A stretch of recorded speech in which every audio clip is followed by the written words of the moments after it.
아들놈이 결혼하겠다고 처음 여자친구를 데려온 날이 아직도 기억납니다. 잔뜩 긴장한 얼굴로 조심조심 저를 바라보며 인사하던 그 여자아이. 저는 속으로 그래, 저 정도면 괜찮겠다 생각했어요. 말투도 공손하고 무엇보다도 우리 아들을 참 아끼는 눈빛이 보였거든요. 며느리가 될 아이를 처음 만난 날 저녁, 저는 오래간만에 기분이 좋아져서 부엌에 들어가 이것저것 반찬을 준비했습니다. 김치, 장조림, 멸치볶음, 고들빼기. 그 집은 경상도라더니 짭짤한 걸 좋아한다고 해서 정성껏 간도 맞췄습니다. 딸 같은 애가 생기는 기분에 설레서 반찬통도 새 걸로 사서 포장해 보냈지요. 며칠 뒤 아들놈이 울상이 돼서 전화를 했어요. 엄마, 혹시 사돈댁에 반찬 보냈어? 응, 그날 내가 데리고 왔던 날. 그 아이 좋아 보이길래 내가 몇 가지 만들어서 보냈지. 근데 그게 여자친구 어머님이 전화해서 뭐라고 하셨어? 뭐라고? 그 다음 말은 차마 믿기지도 않았습니다. 사돈이라는 사람이 제 반찬을 음식물 쓰레기라고 했답니다. 요즘 누가 이런 걸 먹냐며 아들 앞에서 반찬통을 내던지고 욕까지 했다고요. 그 말을 듣는데 손이 떨리더군요. 제가 어떤 마음으로 만들었는지 제 음식을 모욕한 것도 억장이 무너졌지만 그리고 엄마, 나 싸대기 맞았어. 뭐 그날 반찬 얘기 꺼내니까 갑자기 욱하더니 손이 올라가시더라고.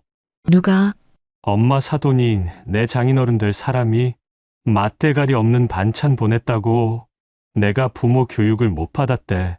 그래서 싸대기를 그 순간 숨이 턱 막혔습니다. 아무리 요즘 시대라지만 이런 모욕을 그것도 제 아들이 당하다니요. 저는 바로 집에서 나와 그 집으로 향했습니다. 숨이 거칠게 올라왔고 입술이 바짝바짝 말라가더군요. 도어벨을 눌렀을 때도 제 손은 떨리고 있었고 문을 열고 나온 사돈의 얼굴을 보는 순간 더 이상 참을 수 없었습니다. 혹시 제 반찬을 음식물 쓰레기라고 하셨다던데요? 그 사람 대뜸 말하더군요. 아, 그거요. 아니, 요즘 누가 그런 짠 반찬을 먹어요? 고혈압 걸리겠더만. 그래도 사람이 보낸 정인데 그렇게 내던질 수 있습니까? 아니, 사돈댁이 너무 감정적으로 나오시네. 그냥 음식 얘기한 건데 그리고 우리 아들 싸대기 때리셨다면서요. 예의 없으니까요. 말하는 태도가 기가 막혀서 한 대 친 겁니다. 그 정도도 못 참습니까? 우리 애가 무슨 큰 잘못을 했다고 그렇게 하십니까? 본인한테 물어보세요. 어른이란 사람이 눈앞에서 부모 흉이나 보는데 그걸 가만히 있는 게 더 이상하죠. 그날 저는 말이 나오지 않았습니다. 입술을 깨물며 그 자리를 빠져나왔고 바로 아들을 불렀습니다. 파혼해, 엄마, 그래도 파혼하라고. 사람은 겪어보면 아는 거다. 결혼하면 내가 어떻게 살겠니?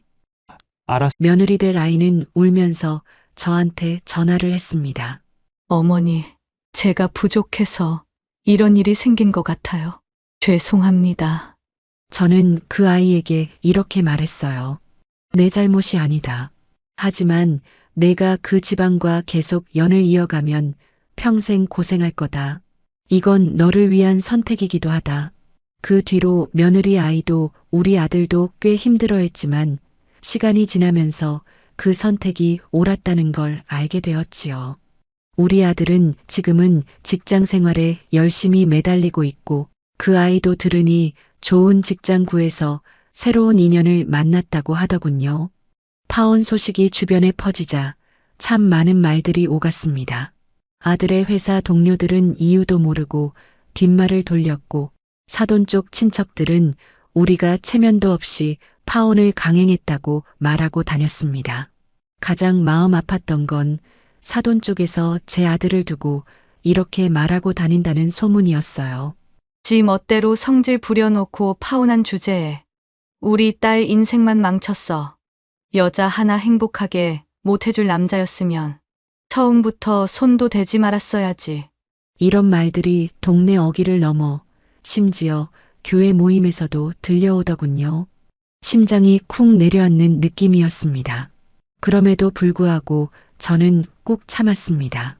왜냐면 제 아들이 그날 이후로 아무 말도 없이 묵묵히 살아가고 있었기 때문입니다. 밥 한 끼도 제대로 못 넘기면서도 회사는 절대 빠지지 않았고 밤에는 방 안에서 책상 앞에 앉아 넉나간 표정으로 앨범을 뒤적이곤 했습니다. 그러던 어느 날 동네 시장에서 사돈과 우연히 마주치게 되었어요. 저는 일부러 고개를 돌려 지나치려 했지만 사돈 쪽에서 먼저 다가오더군요. 사돈, 그동안 별일 없으셨죠? 그 목소리가 그렇게 태어날 줄은 몰랐습니다. 어찌 보면 뻔뻔한 얼굴이었고 어찌 보면 아무 일도 없었던 사람처럼 느껴졌습니다. 저는 말없이 인사만 건네고 가려 했는데 그 사람이 다시 붙잡았습니다. 이 일은 다 우리 딸만 불쌍한 거죠. 뭐라고요? 우리 애는 아무 죄도 없는데 사돈댁이 그렇게 감정적으로 나와서 결국 파혼까지 갔잖아요. 애가 지금도 밤마다 울어요. 사돈, 제 아들은 뺨을 맞았습니다. 그거야 뭐 혼날 짓을 했으니까 맞은 거겠죠. 맞을 짓을 해서 맞는 게 아니라 맞았다는 사실이 문제인 겁니다. 그래도 사돈, 아이들 일에 어른이 너무 나서는 건 아이들 일이요? 그럼 그날 당신이 우리 아들한테 손찌검한 건 뭡니까? 그건 어른 일이었습니까? 그 사람은 아무 말도 하지 못했습니다. 서로 시선을 피한 채 잠시 정적이 흐르더니 결국 등을 돌리더군요. 저도 마음이 참 착잡했습니다. 괜히 감정 소모만 더하고 돌아선 것 같아 발걸음이 무거웠습니다. 그날 밤 아들이 조용히 제 방에 들어왔습니다. 엄마, 나 다시는 그런 사람들한테 무시당하면서 살지 않을 거야. 그 눈빛에서 저는 결심을 받습니다. 흔들리지 않는 단단함, 그리고 상처를 덮고 나아가려는 성숙함이 느껴졌습니다. 시간은 흐르고 흘러 어느새 그 사건이 있은 지 2년이 지났습니다. 제 아들은 요즘 한 여자와 조심스럽게 만나고 있습니다. 그 아이는 부모 없이 혼자 살아온 사람이라고 했습니다. 그래서 그런지 마음도 단단하고 남의 아픔을 헤아릴 줄 아는 아이더군요. 처음 인사 오겠다고 했을 때 저는 망설였습니다. 또다시 같은 상처를 겪게 될까 두려웠거든요. 하지만 그 아이는 조심스레 현관문 앞에서 저를 향해 허리 숙여 인사하며 이렇게 말했어요. 어머님, 제일 먼저 배운 게 예절입니다. 제가 직접 반찬 해왔어요. 드셔보시고 부족한 점은 가르쳐 주세요. 그 반찬은 정갈한 나물 몇 가지와 손수 만든 두부조림이었습니다. 화려하진 않았지만 정성이 고스란히 느껴졌습니다. 무엇보다 그 마음이 고마웠지요. 그날 밤 저는 처음으로 지난 세월을 생각하며 울었습니다. 그 눈물이 단지 억울함 때문만은 아니었습니다. 제 아들도 저도 다시 시작할 수 있다는 사실이 고마웠고 사람은 결국 마음을 나누는 존재라는 것을 다시 깨달았기 때문입니다. 그러던 어느 날 뜻밖의 일이 벌어졌습니다. 그날 이후 아무 연락 없던 그 사돈 쪽에서 전화가 왔어요. 번호를 보는 순간 가슴이 철렁 내려앉았지만 받지 않을 수는 없었습니다. 여보세요. 사돈 우리 딸 아직도 결혼 못했습니다. 그래서요? 그 아이가 자꾸만 옛날 이야기를 하면서 아드님을 다시 만나고 싶다고 합니다. 그럴 일은 없을 겁니다. 사돈, 그때는 우리가 좀 감정이 격했잖아요. 애들 일인데 너무 어른이 나섰던 것도 있고요. 솔직히 그땐 제가 너무 나갔어요. 전화를 끊지 않고 조용히 그의 말을 들었습니다. 어쩌면 늦은 후회일 수도 있었고 그 집 딸의 진심일 수도 있었겠지요. 하지만 저는 이렇게 대답했습니다. 그때 당신이 내 아들 뺨을 때린 순간부터 모든 관계는 끝난 겁니다. 누군가의 진심은 말이 아니라 행동에서 증명되는 겁니다.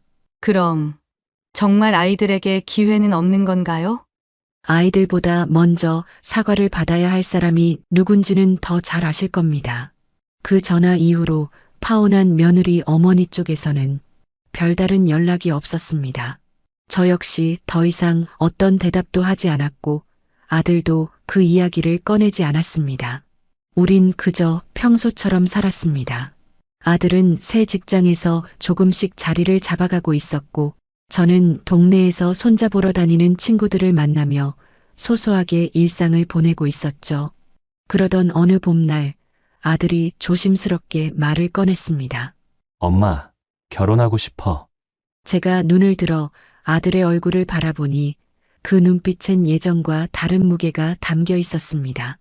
그 아이 조용하고 정 많은 새 여자친구와 함께 오래도록 신중히 만나왔던 걸 알았기에 이번에는 저도 고개를 끄덕일 수 있었습니다.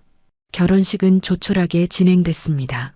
큰 예식장이 아닌 가족들만 모인 소규모 장소였지요. 그 자리에선 다들 웃고 있었고 저도 오랜만에 마음 놓고 눈물도 흘렸습니다. 하지만 그 자리에는 한 명 오지 않은 사람이 있었습니다. 사돈댁 전 며느리 후보였던 그 아이는 물론이고 그 가족들도 감감무소식이었습니다. 이젠 다 잊었다 생각했는데 뜻밖의 장면을 또 마주하게 되었습니다. 결혼식 한 달쯤 지나 동네 한 병원에 갔을 때 접수대 앞에 서 있던 여인을 보고 눈을 의심했습니다. 전 사돈댁 그 여인이었어요. 예전과는 다르게 어깨가 움츠러들고 눈빛도 한참 무거워진 모습이었습니다. 저는 못 본 척 지나치려 했습니다. 하지만 그녀가 먼저 저를 불렀습니다. 사돈, 그 목소리에 잠시 멈칫하긴 했지만 마음을 다잡고 고개를 돌렸습니다. 무슨 일로 오셨어요? 우리 남편 쓰러졌어요. 뇌출혈입니다. 병원비가 엄청나게 드는데 딸 아이는 퇴사하고 돌본다고 들어왔고요. 그 말을 듣는 순간 복잡한 마음이 일었습니다. 예전 같았으면 차갑게 돌아섰을지도 모릅니다. 하지만 사람이라는 게 참 이상한 겁니다. 그 모습이 너무도 초라하고 쓸쓸해 보이니 도무지 외면할 수 없더군요. 그래서 지금 저한테 왜 그러시는 거예요? 그녀는 제 눈을 피하며 말을 이었습니다. 그때는 제가 너무너무 오만했어요. 솔직히 사돈댁 반찬도 정성이 느껴졌어요. 그런데 제가 괜히 체면 차리느라 그건 오래전에 끝났던 이야기잖아요. 알아요. 알고 있는데 그게 계속 가슴에 남아요. 내 딸도 아직까지 제 잘못 때문에 외롭게 지내고 있고요. 그러면 늦었지만 진심으로 사과하셔야죠. 저 말고도요.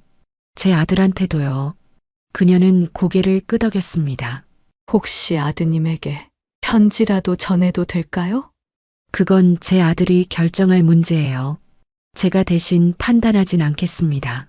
그 후 그녀는 며칠 뒤 손편지를 들고 저희 집 문을 두드렸습니다.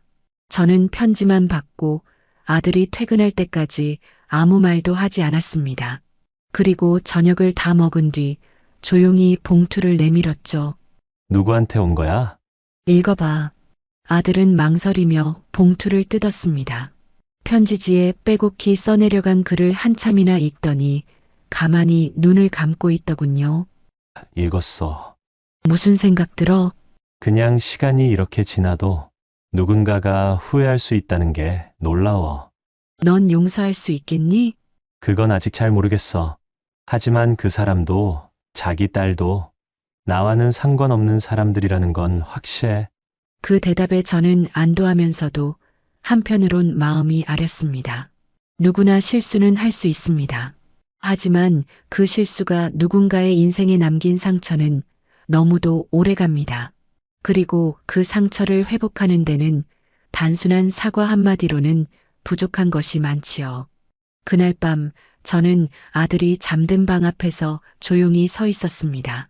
문틈 사이로 새어나오는 희미한 불빛 그리고 책상 위에 놓인 편지 봉투가 눈에 들어왔습니다. 아들은 그 편지를 찢지도 않았고 버리지도 않았습니다. 그저 조용히 책상 구석에 놓아두었을 뿐이었지요. 며칠 뒤 동네에서 다시 사돈댁 여인을 마주쳤습니다. 그녀는 저를 향해 머리 숙이며 조용히 말했습니다. 전 그 편지를 썼다는 것만으로도 마음이 조금은 가벼워졌습니다. 고맙습니다. 사돈. 저는 짧게 대답했습니다. 사람이 늦게라도 깨달으면 그것만으로도 다행인 거죠. 새 며느리는 그 후에도 변함없이 저에게 잘했습니다. 함부로 다가오거나 과하게 애쓰는 모습도 없이 늘 조용히 곁을 지키는 아이였지요. 제가 조금이라도 힘들어 보이면 눈치채고 따뜻한 차를 내오고 말없이 김장철 준비해 놓은 고무장갑을 내미는 그 아이의 태도에 저는 몇 번이고 마음이 놓였습니다. 어느 날엔 시장에서 묵은지 한 포기를 사와 어머님, 이걸로 수육 삶아서 같이 드시면 좋을 것 같아서요. 하며 싱긋 웃는 모습을 보는데 순간 울컥하더군요. 이 아이는 제 음식에 눈살 한 번 찌푸린 적이 없었고 오히려 그 맛을 지켜주겠다는 마음이 보였습니다. 그런데 그런 평온한 나날도 길게 이어지진 않았습니다. 하필이면 손주 돌잔치 전날 그 전 며느리 후보였던 아이와 그 사돈댁 부인이 예고도 없이 행사장에 나타난 겁니다. 직원들이 분주히 장식 마무리하던 때 문을 열고 들어선 그들 둘을 보고 저는 숨이 턱 막혔습니다. 손엔 작은 꽃다발이 들려 있었고 눈은 어디에도 닿지 못하고 허공만 헤매고 있었습니다. 여긴 무슨 일로 오신 겁니까? 제가 먼저 다가가 조용히 물었습니다. 그 사돈댁 여인이 고개를 숙이며 말했습니다. 손주돌이라는 소식 들었습니다. 마음 한구석이 너무 미안해서 작은 마음이라도 전하고 싶었습니다. 이건 축하할 자리가 아닙니다. 미안함은 돌잔치에 끼어드는 방식으로 전하는 게 아닙니다. 사돈 저도 사람입니다. 그날 제 행동이 잘못된 거 이제야 너무 잘 알겠어요. 딸 아이가 몇 년을 앓고 나서야 저도 겨우 정신을 차렸습니다. 그녀는 떨리는 손으로 작은 편지 봉투를 내밀었습니다. 이건 아드님한테 다시 전해주세요. 이번엔 정말 마지막입니다. 저는 봉투를 받지 않았습니다. 대신 조용히 말했습니다. 지금 이 자리는 우리 가족만의 시간입니다. 미안하다면 그냥 조용히 돌아가 주세요. 이 아이가 어떤 상처를 안고 여기까지 왔는지 그 긴 시간을 함께한 사람들만이 알고 있습니다. 그녀는 아무 말도 하지 않았습니다. 잠시 눈을 감고 고개를 숙인 채 조용히 돌아섰습니다. 그 아이도 뒤따라 나갔고 행사장은 다시 아무 일 없던 것처럼 차분해졌습니다. 돌잔치는 조용하면서도 따뜻하게 마무리되었습니다. 사진 속 아들과 며느리 그리고 저와 손주 네 사람이 함께 웃고 있는 사진 한 장을 보며 저는 또 한 번 깨달았습니다. 가족은 선택의 결과가 아니라 함께 지켜낸 시간이다. 그날 밤 아들이 조용히 제 옆에 앉아 말했습니다. 엄마, 예전엔 왜 엄마가 그렇게 화냈는지 몰랐는데 지금 와서 생각하니 그땐 엄마 혼자 다 맡고 계셨던 것 같아. 그땐 너도 많이 아팠잖니. 근데 지금 생각하면 그 아픔이 없었으면 지금 이 가족 못 만났을 거야. 아들은 조용히 제 손을 잡았습니다. 그 손길에 담긴 따뜻함이 그간 견뎌낸 시간과 더불어 저를 울컥하게 했습니다. 새 며느리의 친정어머니는 저보다 한참 젊은 분이셨습니다. 처음 인사드리러 왔을 때도 굉장히 조심스러워 하셨고 무엇보다도 눈빛에 깊은 예의가 느껴졌지요. 시어머니 되시는 분과는 처음 뵙겠습니다. 딸이 패기치지 않도록 잘 가르치겠습니다. 그 말씀에 저는 오히려 마음이 누그러졌습니다. 그 집안은 우리처럼 평범하고 조용한 사람들이라는 걸 말 한마디, 눈빛 하나에서 느낄 수 있었습니다. 한 번은 며느리가 감기로 고생하던 날 그 친정 어머니께서 직접 미역국을 끓여오셨어요. 며느리 몸살난 거 어머님도 걱정되실 것 같아서요. 조금이라도 덜 힘드셨으면 해서요. 그때 저는 정중히 받으며 이렇게 말했습니다. 고맙습니다. 덕분에 저도 마음이 편하네요. 이렇게 정성 들여주시는 거 저도 배워야겠어요. 그 한 끼 식사가 끝나고 조용히 정리하며 그분과 나란히 앉아 이런저런 이야기를 나눴습니다. 처음엔 손주 얘기, 아들 얘기, 그러다 보니 어느새 저희 어머니 시절 이야기까지 흘러들어갔지요. 우리 시대엔 며느리 고생시키는 게 당연했죠. 저도 처음엔 그게 맞는 줄 알았어요. 제가 그렇게 말하자 그분이 조용히 고개를 끄덕이며 말하셨습니다. 저도요.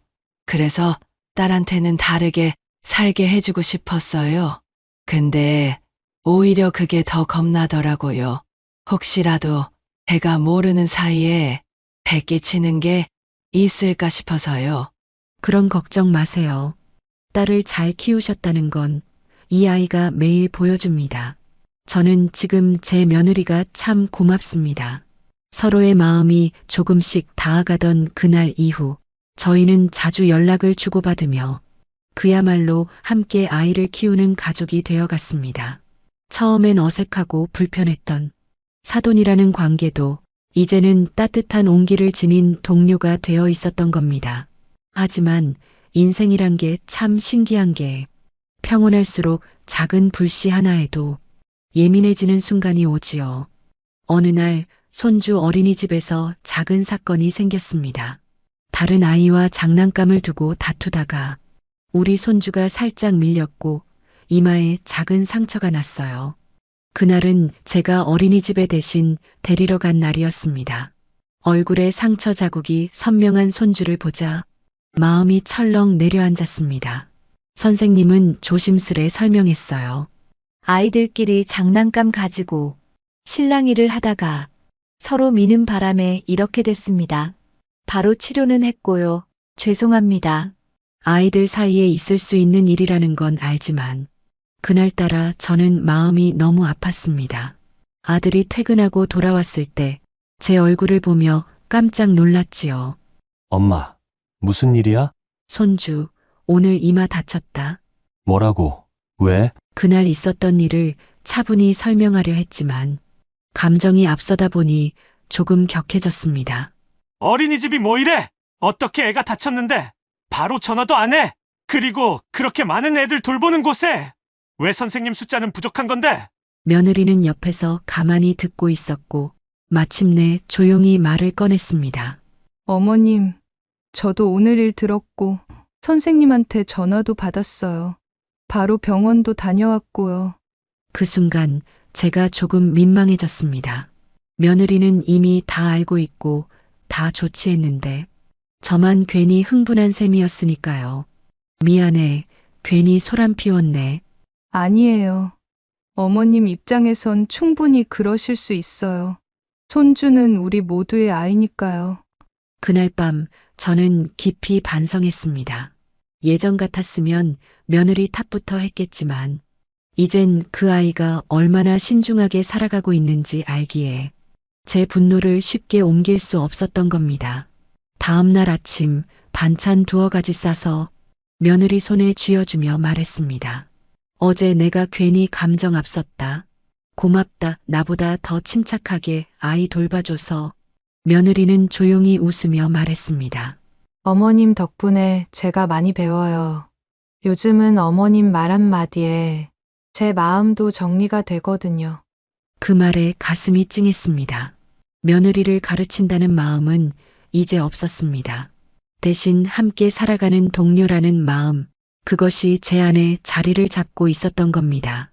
그렇게 며느리와의 관계는 시간이 흐를수록 더 단단해졌습니다. 예전처럼 누가 더 많이 참느냐가 아니라 서로가 조금씩 물러서며 맞춰가는 관계가 되었지요. 우리 아버지 제삿날이 다가왔을 때였습니다. 이날만큼은 가족들 모두가 모이는 날이었고 저도 며느리에게 제사 준비는 무리가 되지 않게 부탁할 생각이었어요. 이번 제사는 그냥 내가 다 준비할게. 넌 그냥 옆에서 잠깐 도와주기만 해. 그랬더니 며느리가 손사래를 치더군요. 어머님, 그러시면 안 돼요. 제가 들어온 지 몇 해인데 아직도 제 사상을 모르겠어요. 이번엔 제가 제대로 해볼게요. 그거 힘들어. 내가 얼마나 고생할지 모르잖아. 고생하는 건 괜찮아요. 근데 어머님 마음이 편해지는 게 더 중요하니까요. 결국 며느리는 앞치마 두르고 새벽같이 일어나 제사 음식 하나하나를 저랑 같이 만들어냈습니다. 잡채도 전도 나물도 손이 야무지게 들어갔고 맛도 딱 제 입맛에 맞게 나왔습니다. 이건 내가 했던 맛이랑 똑같은데?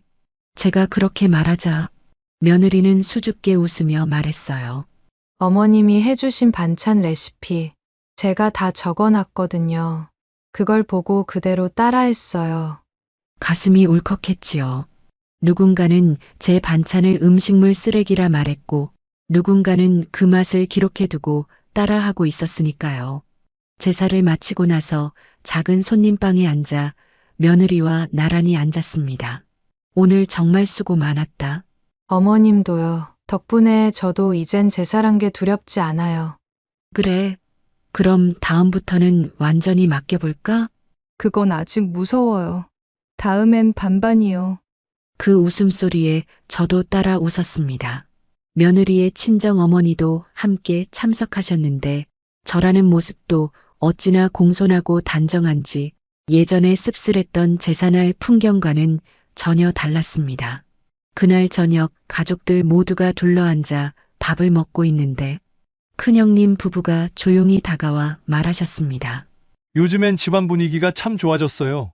예전엔 형님 혼자서 모든 걸 끌고 가는 느낌이었는데 이젠 며느리 손길까지 더해져서 따뜻해졌어요. 그 말에 저는 처음으로 아, 내가 잘 견뎠구나 싶었습니다.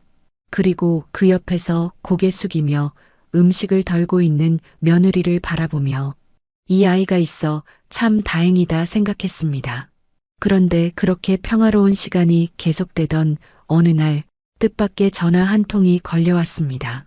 전 사돈댁 아이, 그러니까 한때 우리 아들과 결혼까지 갔던 그 아이였습니다. 어머님, 저 기억하시죠?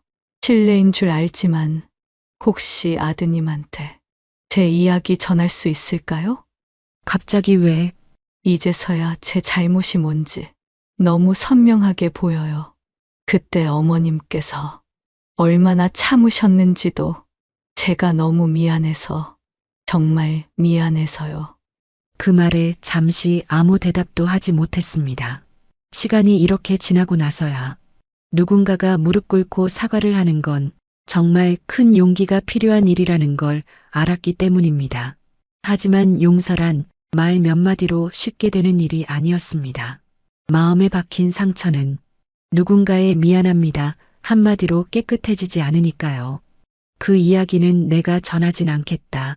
내가 진심이라면 직접 해야지. 그 아이가 받아들이든 안 하든 그건 내가 감당해야 할 몫이야. 그녀는 조용히 고개를 끄덕였고 며칠 뒤 정말로 우리 집 앞에 찾아왔습니다. 마침 아들이 퇴근하고 막 들어서던 순간 현관 앞에서 마주친 둘의 표정은 뭐라 형용할 수 없는 복잡한 감정으로 얼룩졌습니다. 그녀는 아무 말 없이 편지만 건넸고 아들은 받아들고 문 안으로 들어왔습니다. 저는 아무 말도 하지 않았고 아들도 편지를 가만히 내려놓고는 그냥 밥을 먹고 아무렇지 않게 일상을 이어갔습니다. 그리고 이틀 뒤 그 편지는 조용히 휴지통에 들어가 있었습니다. 찢기지도 구겨지지도 않은 채 그걸 본 저는 더 이상 아무 말도 하지 않았습니다. 손주는 금방 자랐습니다. 처음 기어다니던 모습이 엊그제 같은데 벌써 초등학교 입학 통지서를 받아들고 새 가방 메고 거실을 빙빙 돌며 신나게 뛰어다니더군요. 할머니, 나 진짜 학교 가는 거야? 나 교과서도 생겨? 그 말에 저는 웃으며 말했습니다. 그럼 이제 진짜 형아 되는 거지. 공부도 하고 친구도 사귀고 도시락도 싸가야지. 입학식 날 아침 며느리는 아이 옷을 다림질하고 저는 새 운동화에 이름표를 달아주며 분주히 움직였습니다. 아들은 양복에 넥타이까지 매고 아이 손을 잡고 학교 앞까지 데려다 주었죠. 학교 운동장 앞에서 사진을 찍는데 며느리가 조용히 제게 말했습니다. 어머님, 오늘처럼 이렇게 손주 키우는 기쁨을 나눌 수 있어서 정말 감사해요. 나도 그래. 내가 없었으면 이렇게까지 웃으며 이날을 맞이하진 못했을 거야. 입학식이 끝난 후 돌아오는 길, 제가 문득 며느리에게 말했습니다. 이제 너도 내 삶 좀 챙겨라. 아들 학교 들어가면 너도 다시 내 커리어 이어가야지. 그럴까요? 사실 제가 예전부터 하던 일에 다시 복귀하고 싶다는 생각은 있었어요. 근데 엄마 역할이 더 중요하다고 생각했거든요. 지금까지는 충분히 해줬고, 이제부턴 그 아이가 엄마가 일하는 걸 보며 배우는 시기야. 그리고 나야, 너 믿고 맡기면 돼.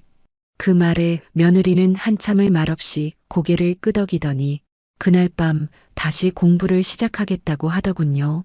아이 잠든 뒤 거실 불 꺼놓고 작은 탁상 스탠드 아래서 노트북 펴놓고 뭔가 적는 그 모습이 어찌나 대견하던지 가슴이 찌르르 할 정도로 따뜻했습니다.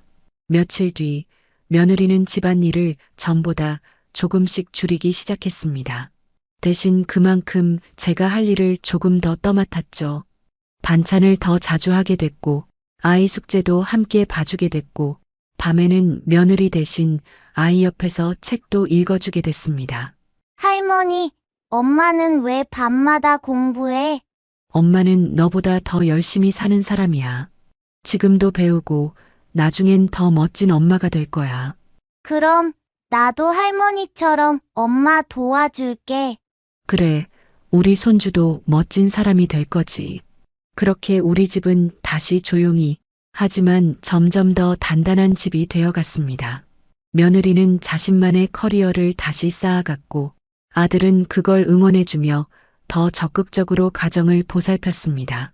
무엇보다 저는 한때 상처와 오해, 외면과 고통으로 모든 게 무너졌던 시절이 있었지만 지금은 그 모든 시간을 딛고 조금 더 따뜻하고 어른스러운 사람이 되어가고 있다는 걸 느꼈습니다.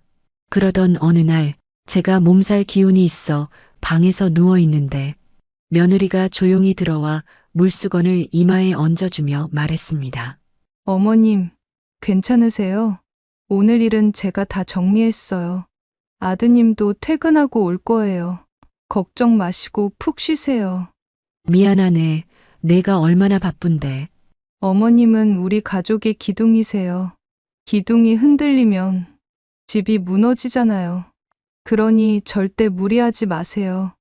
그날 밤 아들이 저녁상을 차리고 손주는 국을 퍼서 제 앞에 놓아주더군요. 할머니, 이건 내가 떠온 거야. 뜨거우니까 조심해서 드셔요.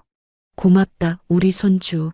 그 따뜻한 밥 한 술에 저는 모든 지난 시간이 주마등처럼 떠올랐습니다. 반찬을 음식물 쓰레기라 욕먹고 사돈한테 뺨 맞고 아들 파혼시키던 그날이 있었지만 지금 제 앞엔 따뜻한 국물 속 가족의 손길이 있었습니다. 손주가 초등학교 3학년이 되면서부터는 아이 안에도 뭔가 다르게 움직이는 기류가 느껴졌습니다. 그전까지는 모든 엄마 말, 아빠 말, 제 말도 잘 따르던 아이였는데 요즘은 조금씩 말끝을 흐리거나 고개를 갸웃하는 날이 많아졌습니다. 손주야, 숙제했니? 응, 할 거야. 할 거란 말은 안 한 거란 뜻이지. 얼른 하자. 근데 할머니, 왜 나는 게임하면 안 돼? 다른 애들은 다 스마트폰 있어. 그 말에 저는 순간 당황했습니다. 우리 집은 아이가 너무 일찍 전자기기에 노출되는 걸 피하자는 생각으로 휴대폰은 아직 안 쥐어줬거든요. 하지만 요즘 애들 사이에서 스마트폰은 단순한 기계가 아니라 관계의 문 같은 거라더군요. 며느리에게 조심스레 말을 꺼냈습니다. 이제 애가 커서 그런지 친구 따라가고 싶어 하는 게 많아졌어. 저도 느껴요, 어머님. 근데 아직은 너무 이르지 않나 싶어서요. 제가 계속 이야기해보고는 있는데 며느리는 걱정스러운 눈빛으로 아이를 바라봤고 그 눈빛 안엔 잘 키우고 싶은데 방법이 어렵다는 마음이 담겨 있었습니다. 며칠 후 손주는 결국 학교에서 작은 사고를 치고 말았습니다. 친구랑 다퉜는데 이유가 게임 이야기에서 소외됐다는 거였습니다. 그날 담임 선생님과 통화하면서 며느리는 얼굴이 하얗게 질려 있었습니다.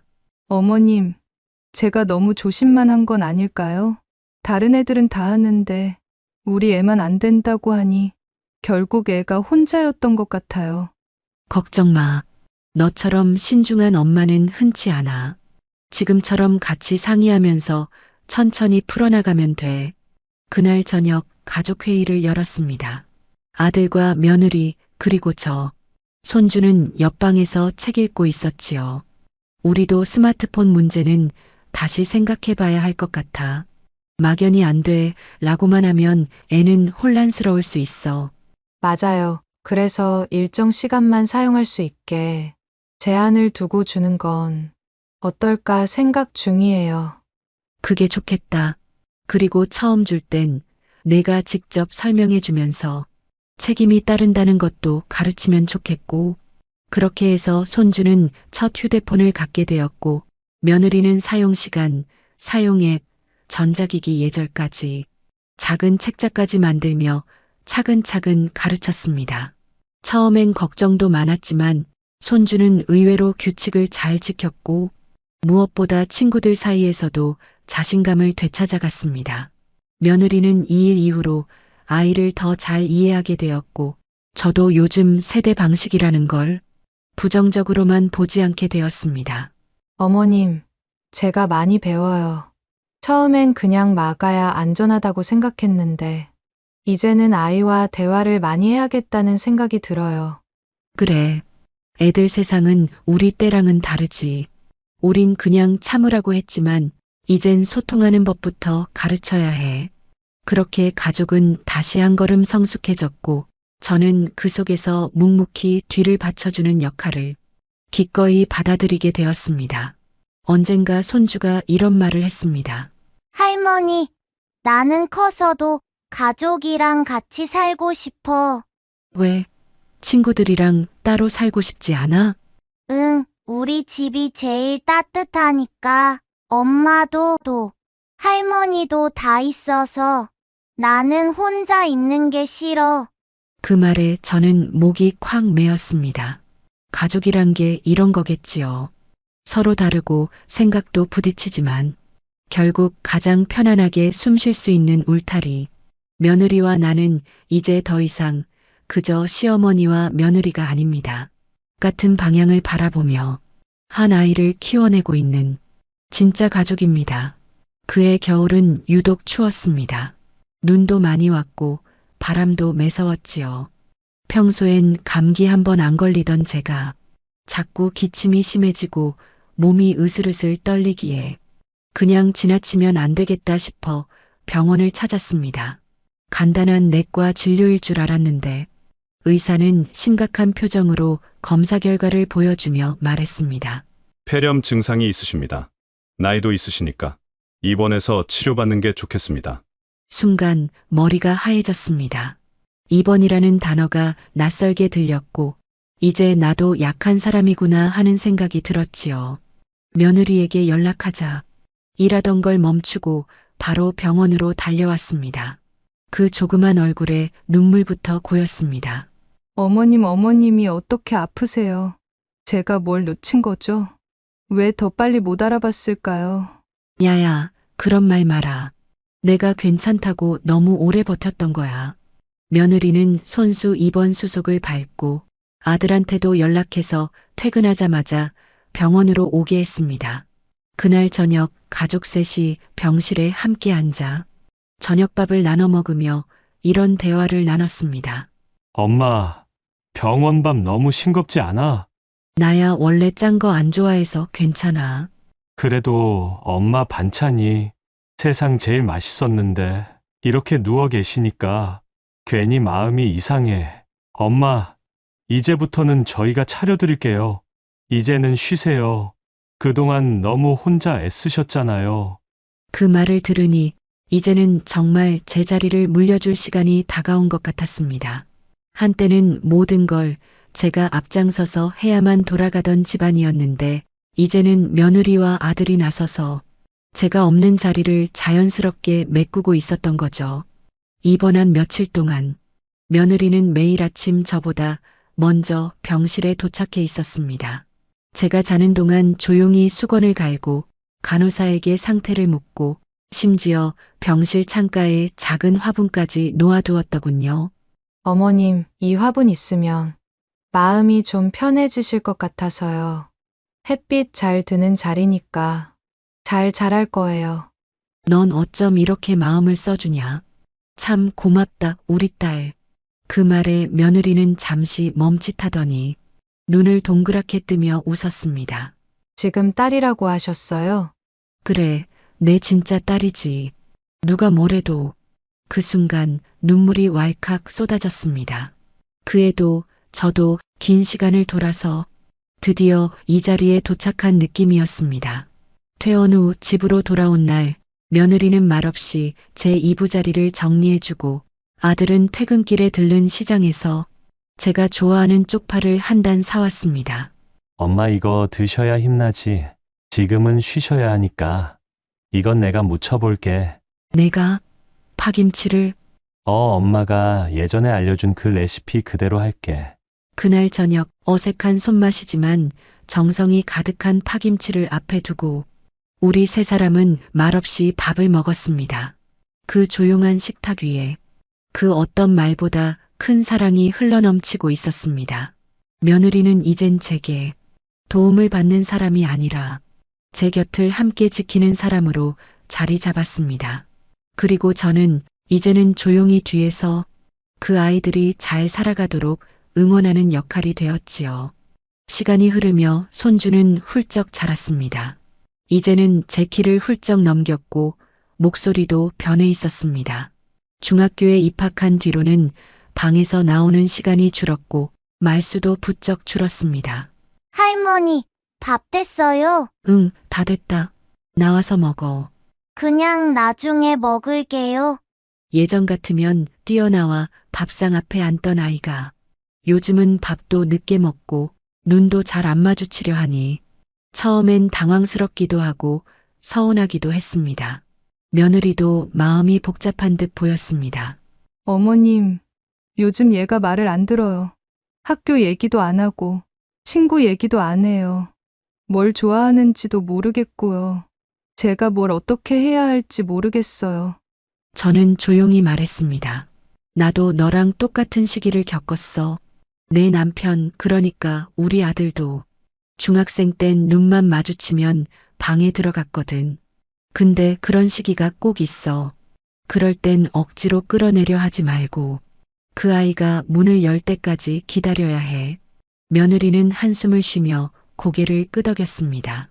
기다리는 게 제일 어렵네요. 그치. 근데 엄마는 원래 그걸 하는 사람이야. 며칠 뒤 저는 조용히 손주 방문 앞에 김치전 한 접시를 놓아두었습니다. 딱히 말도 하지 않았고 그냥 배고플 땐 먹겠지 하는 마음이었죠. 조금 뒤 방문이 조심스레 열리고 작은 목소리가 들렸습니다. 할머니, 이거 맛있어요. 그래, 따뜻할 때 먹어. 나중에 또 해줄게. 그날 저녁 손주는 거실에 나와 앉아 TV를 같이 보자고 했습니다. 아무 말 없이 소파에 나란히 앉아 예능 프로그램을 같이 보다 광고 시간에 조심스럽게 한마디를 꺼냈습니다. 학교에서 애들이 뭐라 해요. 엄마가 일한다는 거. 다른 애들은 맨날 집에 엄마 있는데 왜 넌 없냐고. 그 말을 듣는데 가슴이 덜컥 내려앉았습니다. 아이는 서운했지만 말하지 않았고 그 감정을 속으로만 삼켜온 거였지요. 그래서 그냥 그런 말 들으면 가만히 있었어. 근데 마음속으로 계속 울컥하는데 어떻게 말해야 할지 몰라서 저는 조용히 손주의 어깨를 감싸 안았습니다. 너무 서운했겠다, 우리 손주. 하지만 내 엄마는 너를 위해 일하는 거야. 그게 나쁜 것도 부끄러운 것도 아니야. 오히려 멋있는 거란다. 정말요? 그럼 너도 알잖아. 내 엄마가 얼마나 성실한지. 다른 사람들 말보다 엄마가 얼마나 널 사랑하는지를 먼저 봐야 해. 그날 밤 손주는 며느리에게 처음으로 그 얘기를 꺼냈습니다. 엄마, 나 그동안 서운했어. 근데 지금은 괜찮아. 할머니가 다 얘기해줬어. 며느리는 말없이 손주의 등을 쓸어내렸고 저는 멀찍이 서 그 모습을 바라보며 이 가족이 참 많이 자랐다는 걸 느꼈습니다. 그 후로도 갈등은 크고 작게 이어졌지만 이제는 모두가 조금씩 말하는 법을 배웠고 서운함을 터놓고 말할 줄 아는 가족이 되었습니다. 저는 여전히 부엌에 서서 김치전을 부치고 국을 끓이고 밥을 짓지만 그 손끝엔 예전의 외로움도 억척스러움도 없습니다. 지금은 사랑을 나눌 수 있는 시간이라는 걸 잘 알기 때문입니다.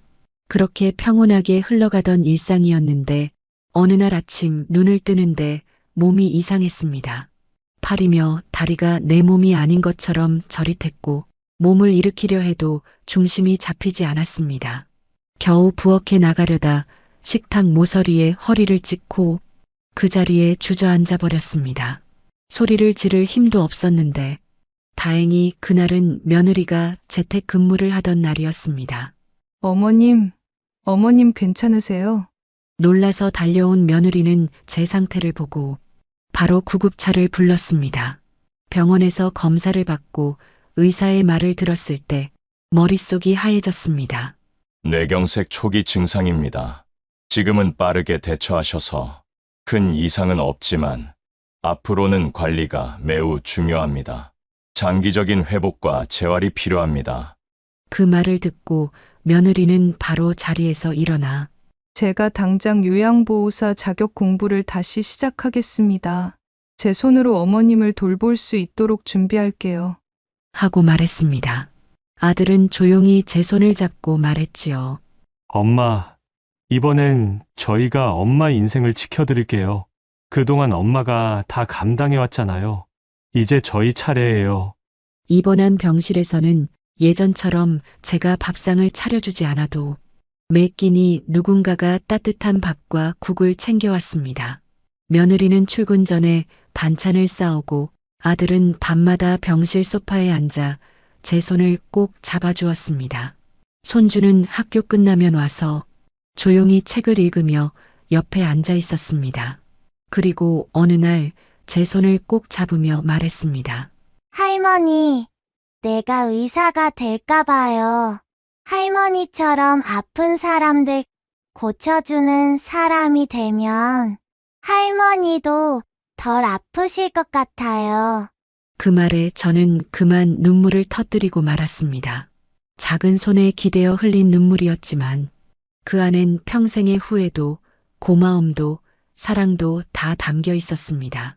퇴원 후에는 아들과 며느리가 병원에서 추천해준 재활 프로그램을 하나하나 찾아다녔고 집안 구조도 제가 안전하게 생활할 수 있게 다 바꿨습니다. 문턱은 없앴고 손잡이는 곳곳에 달았으며 욕실에는 미끄럼 방지 매트까지 깔았습니다. 하루는 며느리가 조심스럽게 말했습니다. 어머님, 혹시 싫지 않으시다면 저희 집으로 들어오세요. 저희가 함께 모시고 살고 싶어요. 어머님 혼자 계시는 건 이제 마음이 너무 불편해요. 그 말에 처음엔 망설였습니다. 그동안은 내 공간, 내 방식이 있었기에 누군가의 집에 들어가 함께 산다는 게 그리 쉽게 결정할 수 있는 일이 아니었지요. 하지만 다시 생각해보니 이젠 나도 누군가의 손을 잡아도 되는 나이였습니다. 더 이상 혼자서 모든 걸 해내야 한다는 고집은 내려놓을 때가 되었지요. 그래, 나도 이젠 너희랑 함께 살면서 남은 시간 따뜻하게 보내고 싶다. 그렇게 저는 며느리 집으로 이사하게 되었습니다. 첫날 밤 낯선 듯 익숙한 공간에서 잠자리에 누웠는데 문득 창문 너머로 며느리와 손주의 웃음소리가 들려왔습니다. 거실에서 뭔가 장난을 치고 있었던 모양이죠. 그 소리에 저는 눈을 감고 가만히 미소 지었습니다. 이제는 이 아이들이 나를 지켜주는구나. 그 생각에 마음이 참 따뜻해졌습니다. 며느리 집으로 들어온 후 제 일상은 한결 조용해졌습니다. 이젠 아침에 일어나면 부엌에서 전기주전자 물 끓는 소리가 먼저 들렸고 창밖엔 손주가 학교 가기 전 교복을 털며 나가는 모습이 익숙해졌습니다. 나는 더 이상 집안을 지휘하거나 식사 준비를 지시하지 않아도 됐고 대신 거실 의자에 앉아 천천히 차를 마시며 그저 가족이 움직이는 소리를 듣는 것만으로도 하루가 시작됐지요. 어머님, 저 오늘은 집에서 일할 거예요. 혹시 점심엔 뭐 드시고 싶으세요? 나는 뭐든 좋아. 너랑 같이 먹는 게 제일 맛있지. 그렇게 며느리와 마주 앉아 오찬을 나누던 어느 날 저는 조심스레 한마디를 꺼냈습니다. 너는 이제 완전히 이 집의 주인이다. 나는 내가 참 자랑스럽다. 그 말에 며느리는 잠시 젓가락을 놓고 제 손을 잡았습니다. 어머님, 저 아직 많이 부족해요. 그동안 어머님께서 저를 이렇게 키워주신 거예요. 아니다. 내가 널 키운 게 아니라 너는 스스로 다 이겨내며 커온 아이다. 저는 그 순간 문득 며느리에게 무언가 남겨야겠다는 생각이 들었습니다. 내가 했던 수많은 실수, 그러면서도 지키고 싶었던 가치들, 지금의 너는 그런 걸 알고 사는 사람이라는 걸 꼭 말해주고 싶었거든요. 그날 밤 저는 작은 수첩을 꺼내 짧은 글을 적기 시작했습니다. 우리 며느리에게 남기는 편지. 처음 내가 우리 집에 들어왔을 때 나는 내 방식만이 옳다고 믿었단다.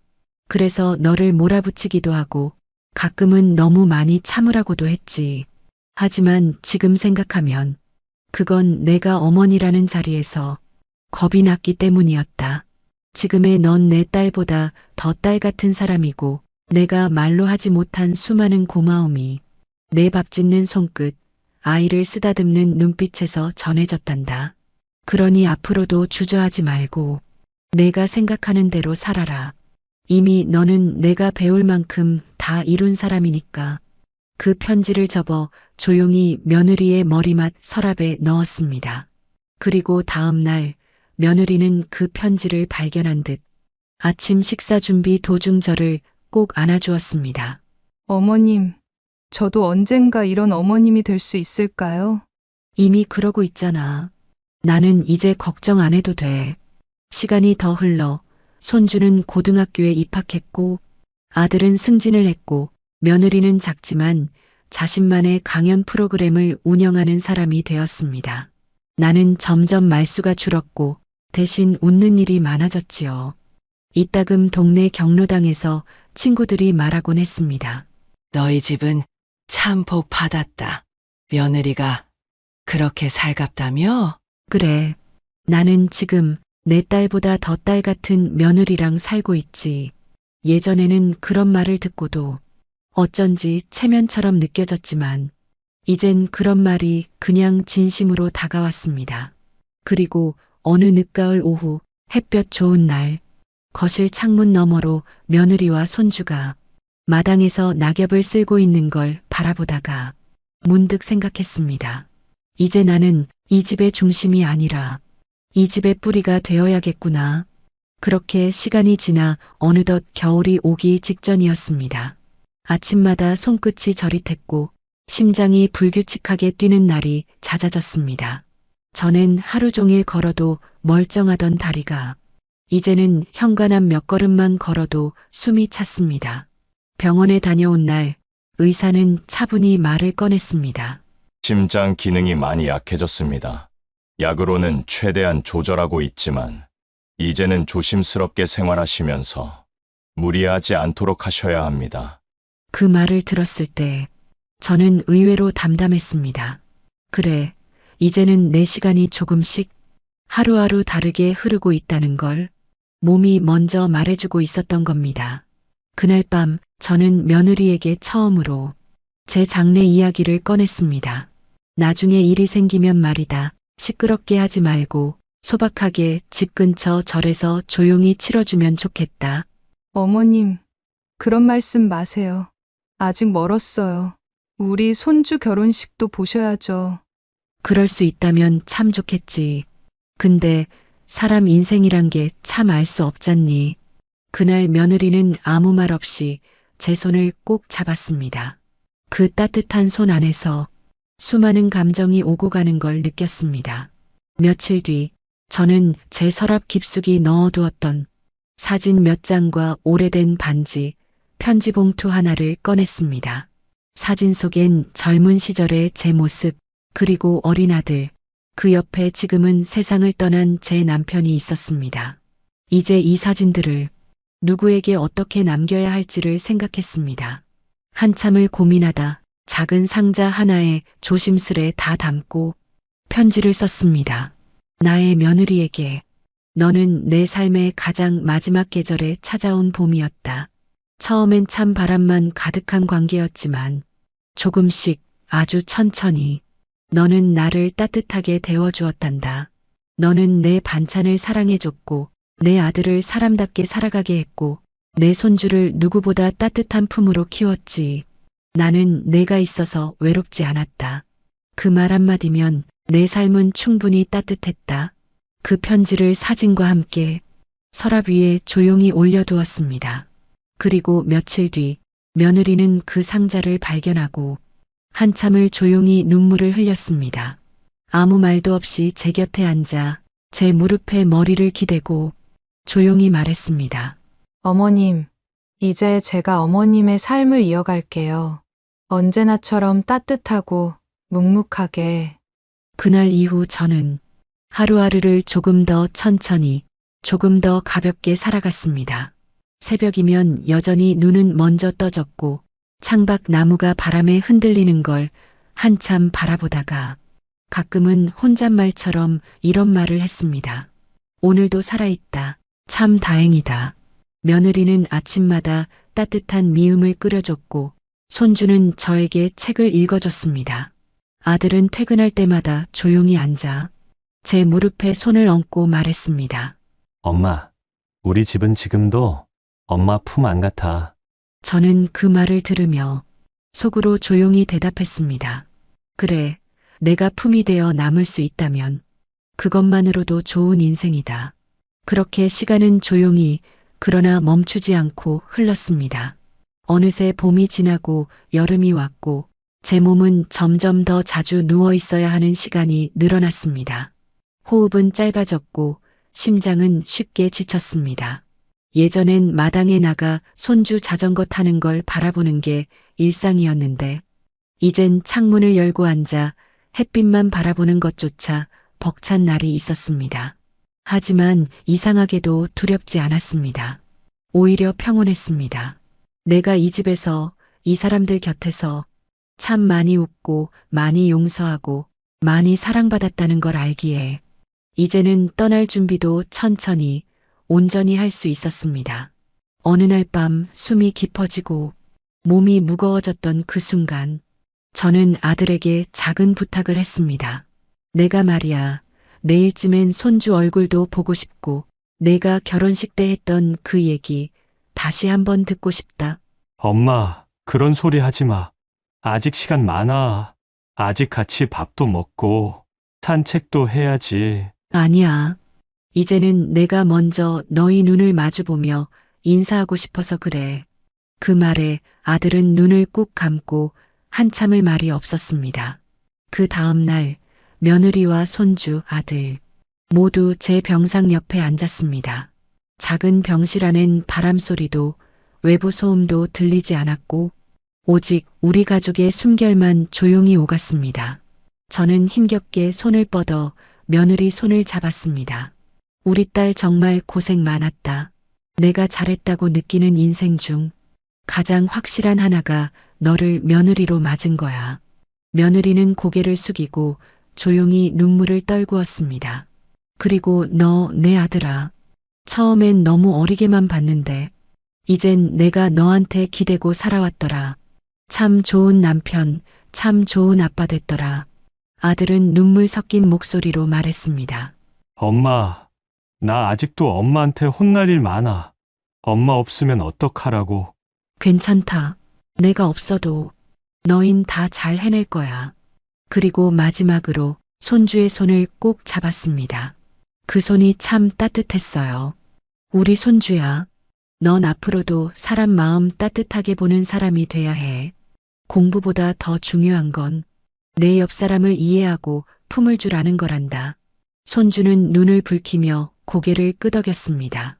할머니, 저도 꼭 그렇게 살게요. 할머니처럼. 그 순간 저는 깊이 숨을 들이쉬었습니다. 그리고 마음속으로 천천히, 아주 조용히 이 말을 남겼습니다. 나는 이제 괜찮다. 사랑을 다 전하고 떠날 수 있어서. 그날 밤 저는 조용히 눈을 감았습니다. 창문 바깥으로는 늦봄의 바람이 하늘을 스치고 있었고 병실 안에는 눈물 섞인 미소와 작은 손길이 제 몸을 감싸고 있었습니다. 며칠 후 저의 장례식은 제가 남긴 말 그대로 조용히 작고 따뜻하게 치러졌습니다. 큰 조화도 웅장한 조문도 없었지만 그 자리에 앉은 며느리와 아들, 손주, 그 세 사람의 눈빛만큼은 세상 무엇보다 깊고 단단했습니다. 며느리는 장례가 끝난 후 제가 생전에 남겨둔 작은 일기장을 들고 조용히 읽기 시작했습니다. 거기엔 이런 문장이 적혀 있었습니다. 내가 엄마였던 시간보다 며느리를 믿었던 시간이 더 따뜻했다. 그래서 나는 사랑받는 어머니로 기억되기를 바란다. 그리고 손주는 할머니 사진이 걸린 벽 앞에 조용히 종이 비행기 하나를 놓아두었습니다. 그 위엔 삐뚤빼뚤한 글씨로 이렇게 쓰여 있었습니다. 할머니, 하늘에서도 우리 가족 지켜봐 주세요. 우리도 할머니처럼 살게요. 장례를 치르고 난 뒤 집안은 며칠 동안 말수가 줄었습니다. 무언가 빠져버린 것처럼 허전한 공기가 가득했고 식탁 위에는 저 없이도 차려지는 밥상이지만 누구도 쉽게 수저를 들지 않았습니다. 며느리는 조용히 부엌에 서서 예전처럼 국을 끓이고 반찬을 무치지만 그 손끝에는 이전과 다른 무게가 실려 있었습니다. 그 아이는 가끔 주방 창가에 기대어 바람이 드는 방향을 오래 바라보곤 했습니다. 그곳은 늘 제가 서 있던 자리였거든요. 어머님, 오늘은 된장찌개 끓였어요. 어머님이 항상 고추장 살짝 넣으면 맛이 깊어진다고 하셨죠. 그래서 저도 오늘 그렇게 해봤어요. 그 말을 누구에게 하는지도 모른 채 며느리는 작은 목소리로 중얼거렸고 그날 저녁 밥상에선 세 식구 모두 그 찌개를 조용히 떠먹었습니다. 아무 말도 없었지만 그 짭조름한 국물 맛에 모두가 마음속에서 무언가를 꼭 끌어안고 있었지요. 며칠 후 아들이 안방 서랍을 정리하다 제가 남겨둔 낡은 카세트 테이프 하나를 발견했습니다. 거기엔 제 목소리로 남겨둔 음성이 담겨 있었지요. 언젠가 어릴 적 손주가 제게 묻곤 했었습니다. 할머니, 왜 옛날엔 다 일기장에만 썼어요? 녹음하면 더 오래 기억될 텐데. 그 말을 마음에 담고 하루는 제가 조용히 녹음기를 켰던 날이 있었던 겁니다. 카세트 속 제 목소리는 조금은 쑥스러운 말투로 시작됐습니다. 이걸 듣고 있을 내가 누구인진 모르겠지만 이건 아마도 내가 세상을 떠난 다음일 거야. 며느리는 눈을 동그랗게 뜨고 아들은 입술을 꾹 다물고 손주는 고개를 살짝 숙인 채 들었습니다. 나는 참 고집도 세고 말도 많고 가끔은 너무 앞서서 사람을 다그친 적도 있었어. 근데 내가 한 가지 확실히 알고 간다. 나는 내 가족을 진심으로 사랑했고 그걸 매일매일 표현하려고 애썼다는 거. 녹음기에서 들리는 제 목소리는 언제나보다 담담했습니다. 우리 며느리야, 너는 처음엔 낯설었지만 결국 내 딸이 되어줬고 나보다 나를 더 이해해준 사람이다. 내가 우리 집을 지켜줘서 나는 세상에서 가장 따뜻한 여자로 살다 간다. 그 말을 들은 며느리는 손으로 입을 가리고 그 자리에서 눈물을 흘렸습니다. 그러자 손주가 조용히 며느리 옆으로 다가가 그 등을 토닥이며 말했습니다. 엄마, 할머니는 엄마 믿고 떠난 거야. 엄마가 다 해낼 수 있다고 알고 있었으니까. 며느리는 고개를 끄덕였습니다. 그리고 며칠 뒤 부엌 수납장 깊은 곳에 넣어두었던 손때 묻은 레시피 노트를 꺼내 들었습니다. 그건 제가 매년 김장을 할 때 잊지 않으려고 메모해뒀던 노트였지요. 무는 두툼하게 썰고 소금은 꼭 하루 전날부터 절여두기. 양념은 멸치 액젓보다 집간장이 감칠맛. 며느리는 그 노트를 하나하나 정리하며 새 노트에 옮겨 적기 시작했습니다. 그리고 노트 맨 마지막 장에는 이렇게 적어두었습니다. 이건 시어머니의 레시피가 아니라 우리 가족의 따뜻한 역사가 담긴 책입니다. 언젠가 우리 아이가 이걸 다시 펼칠 수 있도록 남겨둡니다. 그날 이후로 그 아이는 제게 배운 모든 손맛을 하나씩 재현하기 시작했습니다. 된장찌개, 깻잎찜, 동그랑땡, 파김치, 그리고 그 애가 가장 두려워했던 묵은지찜까지. 냄새만 맡아도 제 모습이 떠오른다고 말하던 그 음식들도 이젠 며느리 손에서 다시 만들어지기 시작했지요. 그리고 손주는 그런 음식을 먹으며 자라며 이야기 하나하나를 외우기 시작했습니다. 이건 할머니가 항상 멸치 말고 디포리 넣어야 깊은 맛 난다고 했어요. 할머니는 계란지단 부칠 땐 꼭 한 장씩 시키라고 하셨대요. 할머니는 국자는 무겁다고 손으로 간 보셨대요. 그렇게 저는 더 이상 숨 쉬지 않아도 이 집 안 곳곳에 살아 있었습니다. 시간은 참 조용히도 흘렀습니다. 며느리는 어느새 머리카락에 흰빛이 섞이기 시작했고 손주는 대학을 졸업하고 따뜻한 사람 하나를 만나 결혼을 앞두게 되었습니다. 결혼 준비를 하며 손주는 자연스레 자기 어머니에게 이렇게 물었습니다. 엄마, 시어머니란 존재 어떤 사람이야? 그 물음에 며느리는 잠시 멈춰 식탁에 놓인 묵은지 한 접시를 바라보다가 이렇게 말했답니다. 시어머니는 내가 딸이 되기까지 기다려준 사람이야. 내가 엄마가 되도록 품어준 사람이고 내가 잘못할 때 등을 돌리지 않았던 사람. 손주는 그 말을 조용히 되새기며 자기 아내가 될 사람에게 말했습니다. 우리 집은 사람보다 앞서 말하지 않아. 그러니까 너도 걱정하지 마. 말보다 마음을 먼저 보여주면 돼. 결혼식 날 손주는 검은 양복을 입고 제 영정 사진 앞에서 묵례를 했습니다. 사진 속 저는 예전에 손주가 손수 골라주었던 분홍색 한복을 입고 작게 웃고 있었습니다. 그 자리에서 며느리는 손주의 손을 꼭 잡으며 속삭였습니다. 오늘은 어머님이 가장 기뻐하실 날이야. 내가 이렇게 훌륭한 사람으로 자란 걸 누구보다 먼저 믿어준 분이니까. 시간은 그렇게 제 자리를 며느리에게 그리고 며느리는 다시 그 다음 세대로 물려주며 흘러갔습니다. 이젠 저는 누구의 목소리로도 불리지 않지만 누구의 마음속에서도 사라지지 않는 존재로 이 집안에 남아 있습니다. 김치 냄새 밴 냉장고 속 김이 모락모락 나는 국소 뒤 누군가의 등을 쓰다듬는 손끝 그리고 밤마다 전등을 끄기 전 잘 자요라고 속삭이는 그 조용한 말 속에 제가 있습니다. 시어머니로서 살아온 세월이 때론 날카로웠고 때론 눈물 났지만 결국 사랑으로 기억될 수 있다면 그 삶은 충분히 아름다웠습니다. 이제 진심으로 인사드립니다. 고맙습니다. 함께 살아내줘서